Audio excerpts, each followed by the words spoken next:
Carly is obviously the focus of all this. When you look back at your time with her as head coach, but beyond that, over the entirety of her career, what will you remember most about her national team tenure? Obviously, the the goals in the finals and how she single-handedly won the championship in the World Cup in 2015 is so iconic, and it's something that Carly will be remembered for. But in the last 2 years, I had a chance to learn a lot more about Carly and who she is and what she's all about. And I think that it's just inspiring to talk to her or just to watch her train. It is inspiring for the players, but it's inspiring for the coaching staff as well. Just the way she pushes everyone to be their best every time they step on the field is something that I will remember Carly for forever, and be grateful for the opportunity that I've had to work with her, and just feel honored about it. Thanks, Steve.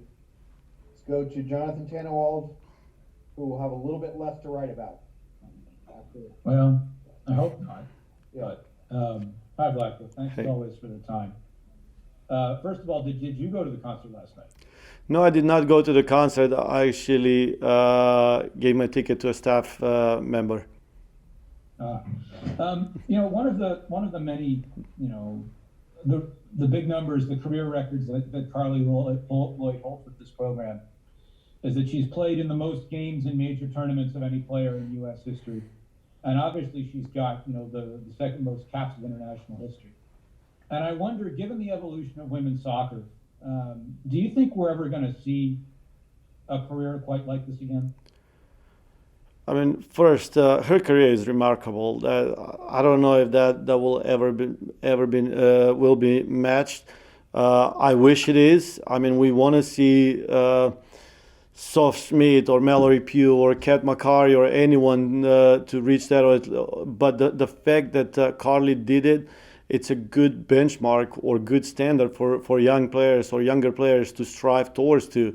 And we're talking about the younger ones, but also the ones that are in the middle. They see Carly now and they say, oh, so we have a lot more years in us. So it's not just 2 or 3 now. She extended the lifespan of professional athletes and showed that age is just a number. Thanks, Jonathan. If you have questions for Vlatko, please raise your virtual hand, and we'll go to Steph Young. Go ahead, Steph. Thank you, Aaron. Hi, Vlatko. I was, at times like these, we all reflect. I was wondering if you had been reflecting at all on, in the years that you've been coaching Carly and been head coach, if you had any takeaways or any thoughts on the ways that coaches relate to the players that they coach, and the ways that you can bridge, the differences between the way coaches see the game versus the way players see the game, that sort of thing. I mean, in my 2 years with Carly, first and foremost, I want to say that I had such a great relationship, and every time I had a meeting, conversation, formal, informal. It's been a learning opportunity for me, and whether we talk about the game itself, the approach of the game, preparation, anything that we talked about, for me, I felt like it was a learning opportunity. And I always say, as coaches, we're here to teach the players, but also we can learn so much from them. And if there's someone that we can learn from, that's Carly Lloyd, because she has been through everything. She's seen it all, and she has earned every bit of her success with hard work, determination, and commitment. It's like I said in one of my previous answers. It's just such an inspiring story for anyone that just listens to her, knows her, or has a chance to work with her. Is there a particular story or example that comes to mind of something you learned from Carly? I mean, there's so many things. I mean, I will tell you my very first meeting with Carly in my one of my first camps. we had a conversation, and she said, "Hey, Coach, I want to ask you something." And I said, "Sure, no problem." She said, "How do you feel about extra work?" And I said, "What do you mean?" She goes, I have a certain regiment and work program that I do, that I do certain runs on certain days on top of everything that we do in training." And I said, "Okay, but we have a periodization that we follow." She goes, "Yes, but I do a lot more work on top of that." And I said, first I was thinking, now, we got to follow this. But then I asked her, I said, "How did you do it in the past?" And she said, "I would just go on Google Maps, find a piece of green area, and get one of the cars, the vehicles that we have in camp, and drive there and do my runs." So I said, "With other words, you're gonna do it anyways?" She said, "Yes." I'm like, "Okay, then you might as well then do it here with us. You don't have to go in parks and twist your ankles somewhere. At least we're gonna provide a good field." So in my mind, I'm like, okay, she's gonna do it anyways. I might as well be the nice guy and say, "Yeah, of course, Carly, I want to support everything that you do." And I think it kicked off a good relationship. So I appreciated her honesty and being straightforward with me, and I think she appreciated my support. So it was a good beginning. Thank you. Yep.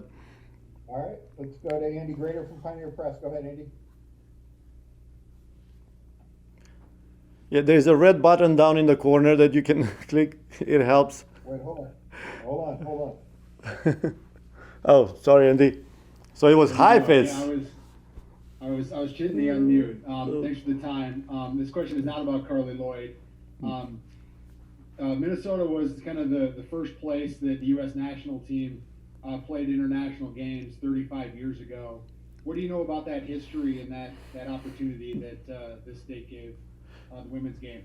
Yes, so I was not aware of it until recently, and Hafiz informed me about it, which is very very interesting moment or detail, and I guess it's nice to be back where we started, where it all started, and I feel like it's a good opportunity for us to put up a good show, and obviously first for the state that hosted the very first game, and also for Carly, who is going to play her last game. Thanks. Thanks, Andy. Definitely a sign of the growth of women's soccer from the National Sports Center to Allianz Arena. So, Yep. Well done.